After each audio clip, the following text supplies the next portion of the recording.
Praise లాడండి. అందరూ బాగున్నారు కదా. వాక్యంలోకి వెళ్ళే ముందు ప్రార్థన చేసుకుందాం. స్తోత్రం స్తోత్రం సర్వోన్నతుడా సర్వశక్తిమంతుడా ప్రభు, నీకు లెక్కలేని స్తోత్రాలు నైనా. వినిచిన వారికి చూచుచున్న వారికి ప్రతి ఒక్కరికి మారు మనసు దయచే ప్రభు, విరిగి నలిగిన హృదయమును దయచేయమని అడుగుచున్నాను తండ్రి. ఆమేన్. హెబ్రీలకు వ్రాసిన పత్రిక 13వ అధ్యాయము 5వ వచనం నుంచి 2 వచనాలు ఇలాగ వ్రాయబడి ఉన్నాయి. ధనాపేక్ష లేని వారై మీకు కలిగిన వాటితో తృప్తి పొంది ఉండుడి.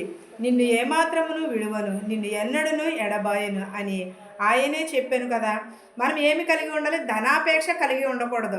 మనం ఈ లోకపు ధనము కాదు, దేవుని దగ్గర దాచబడిన ధనము కోసము మనము వేచి చూడాలి. వాక్యం అనే ధనమును కోసము మనము ఎదురు చూడాలి. అంతేగాని ఈ లోకపు వైపు ధనం ఏం చేస్తుంది?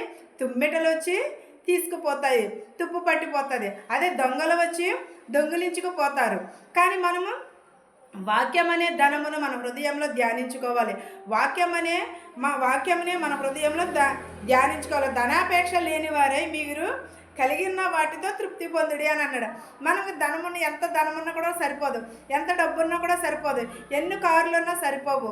ఎంత ఉన్నా సరే ఇంకా ఆశ కలిగి ఉంటాం. ఇంకా ఇంకా ఇంకా ఏదో సంపాదించేసుకోవాలి, ఇంకా ఏదో సమకూర్చుకోవాలని ఆశపడుతూ ఉంటాం. అలాగ ఉండవద్దని అన్నాడు దేవుడు. సంతృప్తి కలిగి ఉండమని అన్నాడు. అప్పుడు సంతృప్తి కలిగి ఉంటే నిన్ను ఏమాత్రమును కూడా విడువను, నిన్ను ఎన్నడను కూడా ఎడబాయనని చెప్పుచున్నాడు కదా. మనము దేవుని ఎడల భయభక్తులు కలిగి ఉంటే దేవుడు ఎప్పుడును కూడా మనలను విడిచిపోడు, మనలను ఎప్పుడును కూడా ఎడబాపను అని అన్నాడు. దేవుడు చెయ్యి విడిస్తే మనం బ్రతకగలమా? ఈ దేశంలో దేవుడు మనల్ని విడిచిపెట్టేస్తే మనం ఏమాత్రమును కూడా బ్రతకలేము. దేవుని యందు మనము ఏమి కలిగి ఉండాలంటే వాక్యం అనే ధనమును కలిగి ఉండాలి, ప్రార్థన అనే ధనమును కలిగి ఉండాలి. అప్పుడు సొలొమోను ప్రసంగి చెప్పుచున్నాడు కదా, భూమి మీద ఉన్నది ప్రతీది కూడా వ్యర్థమే, సూర్యుని క్రింద ఉన్నది ప్రతీది కూడా వ్యర్థమే అని చెప్పుచున్నాడు. అలాంటినప్పుడు మనము ఏమి కలిగి ఉండాలి? ధనాపేక్ష కలిగి ఉండకూడదు దేవుని యందు. అప్పుడు మనలను నిన్ను ఏమాత్రమును కూడా విడువను, ఎన్నడను కూడా ఎడబాయనని చెప్పుచున్నాడు. కాబట్టి ప్రభువు నాకు సహాయకుడు, నేను భయపడను, నరపుత్రుడా నాకేమి చేయగలడు అని మంచి ధైర్యంతో చెప్పగలవారమై ఉన్నాము. ఎలా ఉండాలి? ప్రభువు మనకు ఏం చేయుచున్నాడు? సహాయము చేయుచున్నాడు. కాబట్టి మనకు సహాయము చేయువాడు యెహోవాయే. అందును బట్టి మనము భయమును భక్తిని కలిగి ఉండాలి. మనం ఎప్పుడు కూడా భయపడకూడదు. ఎన్నో శ్రమలు వచ్చినా, ఎన్ని వేదనలు వచ్చినా, ఏది వచ్చినా సరే మనము భయపడుకోకుండా దేవుని యందు మనము నిలకడగలిగి ఉండాలి. దేవునిలో మనం ఎదురుకు వెళితే మనకి సమస్తమును కూడా సాధ్యమవుతుంది. మనం ఏం చేస్తామంటే శ్రమ వచ్చింది కదా అని భయపడిపోతాము, మనకు శోధన వచ్చింది కదా అని. కానీ దేవుడు మనల్ని ఎప్పుడు కూడా శ్రమలలో విడిచిపెట్టనని అంటున్నాడు, బాధలో విడిచిపెట్టనని అంటున్నాడు. దేవుడు పడిన శ్రమల కంటే మన శ్రమలు గొప్పవా? దేవుడు పడ్డ శ్రమల కంటే మన శ్రమలేమి గొప్పవి కాదు కదా. దేవుడు మన కొరకే రక్తం కార్చి ఉన్నాడు. యేసుక్రీస్తు మన కొరకే ఆయన సిలువలో బలి అయినాడు. అలాంటినప్పుడు మనము ఇంకెంత ధైర్యం కలిగి ఉండాలి? మనకు సహాయం చేసేవాడు ఎవరు? యెహోవాయే. ప్రభువే మనకు సహాయం చేయువాడు. మనము నరపుత్రుడా నన్నేమి చేయగలవు అని అన్నాడు. ఈ లోకంలో ఉన్న నరుడు మనల్ని ఏమీ కూడా చేయలేదు. ఆశీర్వదించాలన్నా దేవుడే, దీవించాలన్నా దేవుడే. దేవుని తప్పగాని మనము ఎంత మాత్రమును కూడా త్రోసివేసేవాడు కాదు మన దేవుడు.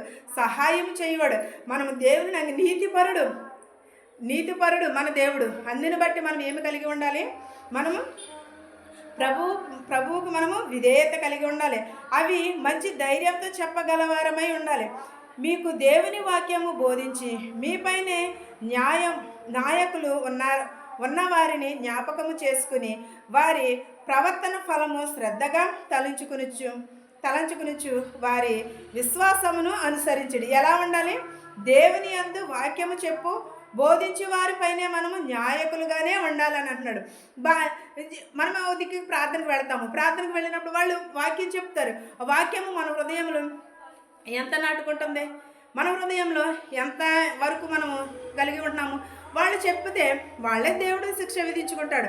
కానీ మనమైతే మాత్రము వారి మీదకి వెళ్ళకూడదని నేను చాలా సహనము కలిగి ఉంటున్నాను, నేను చాలా ఓర్పుని కలిగి ఉంటున్నాను. ఎందుకంటే దేవుడు చూచుకుంటాడు. ఎందుకంటే దేవుడు నన్ను ఎన్నుకున్నాడు, నేను నా అంతటి నేను బైబిల్ కూడా పెట్టుకోలేదు. నేను ఎప్పుడు కూడా నేను అర్హురాలను కాదని దేవుడితో నేను చాలా వాదించాను. 1 సంవత్సరం పాటు వాదించాను. ప్రభువా, నీ సేవకు నేను అర్హురాలను కాదు, నీకు నేను బైబిల్ పట్టుకునే అర్హత నాకు లేదు ప్రభువా, నీ సేవకు నేను యోగ్యత కలిగిన దాని కాదని. కానీ దేవుడు ఒకటే మాట, కుమార్తె నా సేవ చెయ్యి, కుమార్తె నా నా వాక్యం చదువు. ఎంతమందిలో ఉన్నా, 100 మందిలో ఉన్నా, 1000 మందిలో ఉన్నా అదే వాక్యం, అదే మాట. ఎవరు ఏం మాట్లాడినా సరే అదే మాట వచ్చి తప్పగాని ఇంక రెండో మాట వచ్చేది కాదు. నేను అలా సంవత్సరం పాటు చాలా బాధపడ్డాను. అప్పుడు అనుకున్నాను, కొత్త సంవత్సరంలో ఏదో ఒకటి వదులుకుంటాను. అలాంటి నాకు కొత్త సంవత్సరం వచ్చింది. అప్పుడు అనుకున్నాను, ప్రభువా, నేను సంవత్సరం నుంచి బాధపడుతున్నాను, ప్రభువా, నేను సంవత్సరం నుంచి గోచుతున్నాను, నన్ను త్రోసివేయాలన్నా నీ చేతిలోనే ఉంది, నన్ను ముంచి వేయాలన్నా నీ చేతిలోనే ఉన్నది, నేను నీ పరిశుద్ధ గ్రంథాన్ని పట్టుకుంటున్నానని కొత్త సంవత్సరం నుంచి పట్టుకున్నాను. ఎందుకంటే దేవుడు నన్ను అంతగా శోధించాడు, అంతగా ఆశీర్వదించాడు కూడా. శోధన అంటే మంచి శోధన తప్పని చెడు శోధన కాదు. నా కుటుంబంలో ఎన్నో రావచ్చు, ఎన్నో శోధన, కానీ అయినా సరే నేను దేవుడిని ఈ రోజు వరకు కూడా విడిచిపెట్టలేదు. నేను ఎప్పుడు కూడా దేవుడిని నేను నిందించలేదు. ఎందుకంటే సహాయం చేసేవాడు ఎవరు? యెహోవాయే. ఆయన పడిన బాధలతో పోలిస్తే మన బాధ ఏపాటిది? ఆవగింజ అంత విశ్వాసమును కలిగి ఉండమని అంటున్నాడు దేవుడు. నిరీక్షణ కలిగి ఉండమని అంటున్నాడు. విశ్వాసం అబ్రహాము వలె విశ్వాసము కలిగి ఉండమని అంటున్నాడు దేవుడు. మనం చెప్పడం కాదు, ముందు మనం చెయ్యాలి. మనం చేసిన తర్వాత మనకి చెప్పాలి. అప్పుడు చెప్తే మనం చెప్పేది వింటారు. అంతేగాని మనమే తప్పుడు దారిలో వెళ్ళి మనమే తప్పుడు బోధించి తర్వాత వాళ్ళని నిలబడమంటే ఎక్కడ నిలబడరు కదా. వీరు పెద్ద నిక్కర్సా, ఇదే తప్పుడు బోధ చేస్తుంది అని అంటారు. మొత్తానికి సేవకే ముప్పు వస్తుంది. అలా కాదు, ముందు మనము కరెక్ట్గా ఉండాలి, తర్వాత మనం బోధించేది వింటారు. అంతేగాని నా ప్రసంగం వేరు లేకపోతే నా పర్సనల్ వేరు అని అంటే ఎవరನ್ನು కూడా ఇష్టపడరు. అలాగా ఎవరನ್ನು కూడా ఇష్టపడరు. కానీ మన ప్రవర్తన మార్చుకోవడానికి కొంతకాలం పడుతుంది. కానీ కాదని నేను అనట్లేదు. నేనైనా సరే నేను నా కోసమే చెప్తున్నాను. ఇది ఎవరి కోసమైతే నేను చెప్పట్లేదు, కానీ నా కోసమే చెప్తున్నాను. ప్రవర్తన మార్చుకోవడానికి చాలా కాలం పడుతుంది. ఎందుకంటే ఇది పాపలోకము. ఈ పాపలోకంలో ఎవరొకరు వచ్చి ఏదో ఒకటి అంటారు. అన్నప్పుడు దానిని మనం కూడా ఏదో ఒకటి అంటాము. ఎందుకంటే సహనంను కోల్పోవడం సహజమే, కానీ దాన్ని మనం నిలబట్టుకోవడం చాలా కష్టం. మనం ఒక గోతిలో పడిపోయామనుకో, ఏం చేస్తారు? చెయ్యందించేవారు ఉంటారా? ఉండరు. ఇంకా దాంట్లోనే ఆజ్యం పోస్తారు తప్ప కానీ ఎవరನ್ನು కూడా చెయ్యందించరు. అలాగే పడిపోవడం చాలా ఈజీ, కానీ లేవటమే కష్టము. కానీ మనం బోధించేటప్పుడు ఎలా ఉండాలి? మీకు దేవుని వాక్యము బోధించి మీ పైన న్యాయకులుగా ఉన్న వారిని జ్ఞాపకము చేసుకోమని అన్నాడు. మనకంటే ఇప్పుడు నేను బోధిస్తున్నాను, నేను బోధించడం నేను కరెక్ట్గా లేకపోతే మీరు వింటారా? వినరు. ఒకవేళ సూటుగా చెప్పినా మీరు వినరు. అందుకనే నేను కరెక్ట్గా ఉంటే నేను చెప్పేది కూడా కరెక్ట్గా ఉంటుంది. జ్ఞాపకం చేసుకోమని అన్నాడు. వారి ప్రవర్తన ఫలమును శ్రద్ధగా తలంచుకోమని అన్నాడు. నేను నీతిని నిజాయితీని కలిగి ఉంటేనే మీరు నా ఎడల చూసి ఒక గొర్రె పిల్ల తప్పిపోతే దేవుడు ఏం చేసి ఉన్నాడు? 99 గొర్రెలను విడిచి తప్పుకొని దాని కొరకే వెదకి రక్షించడానికి వెళ్ళి ఉన్నాడు. ఎందుకంటే అది త్రోవ తప్పి ఉన్నది కాబట్టి.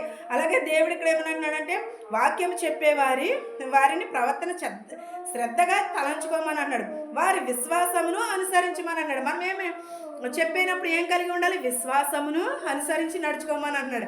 మనం ఉదాహరణగా అబ్రహామును పోల్చుకుంటాము, నిరీక్షణకేమో, ఓర్పునికేమో యోబునికో మనము తలుచుకుంటాము. ఎందువలన వారు అప్పుడు ఆ రోజులు అంతే యోగ్యత కలిగి ఉన్నారు, అంతే విశ్వాసము కలిగి ఉన్నారు. కాబట్టి మనము ఉదాహరణగా తీసుకుంటాము. అలాగే మన విశ్వాసమే మనలను రక్షిస్తుంది. ఈ వాక్యము మనందరికీ తోడయ్యుండును గాక. ఆమేన్. ప్రార్థించుకుందాం. స్తోత్రం స్తోత్రం సర్వోన్నతుడ సర్వశక్తిమంతుడ కృపామయుడా, నీకు లెక్కలేని స్తోత్రాలు నాయన. వినుచున్న వారికి చూచుచున్న వారికి సదాకాలము ప్రభువాని కొరకు తోడైందని గాక. ప్రభువా, మా శత్రువుల మిత్రులను దీవించినాను ప్రభు, ధనుకులనేమి వేదలను దీవించినాను ప్రభ. ప్రతి ఒక్కరికి శాంతిని సమాధానం దయచే ప్రభ. ప్రతి ఒక్కరి కుటుంబాలలో ప్రభ నీ కనికరమును నీ దయని దయచే ప్రభ. యుద్ధాలను ఆబ్జేయమని అడుగుచున్నాను ప్రభ. ఎగ్జామ్ రాసిన బిడ్డలందరినీ ప్రభ దీవించి ఆశీర్వదించమని అడుగుచున్నాను ప్రభ. నా ప్రార్థనను నీ పాసాన్ని చేర్చుకోమని యేసు నామములో బ్రతిమాలి వేడుకొనుచున్నాను తండ్రి. ఆమేన్. పరలోకమందున మా తండ్రి, నీ నామం పరిశుద్ధపరచబడును గాక, నీ రాజ్యం వచ్చును గాక, నీ చిత్తము పరలోకమందు భూమింద నెరవేరినట్లును మనిదిన ఆహారం నేడు మాకు దయచేయము. మరణస్తులను మేము క్షమించిన ప్రకారం మరణములను క్షమించము. దృష్టి నుండి శోధన నుండి తప్పించము. రాజ్యమును శక్తియు మహిమయు నిరంతరము నీవై ఉన్నావు మా తండ్రి. ఆమేన్. చూచుచిన వారికి నీ వినుచున్న వారికి నీ 10th క్లాస్ ఎగ్జామ్ రాయించిన ప్రతి ఒక్క బిడ్డకి నీ తోడై ఉండును గాక. ఆమేన్. అందరికీ వందనాలండి.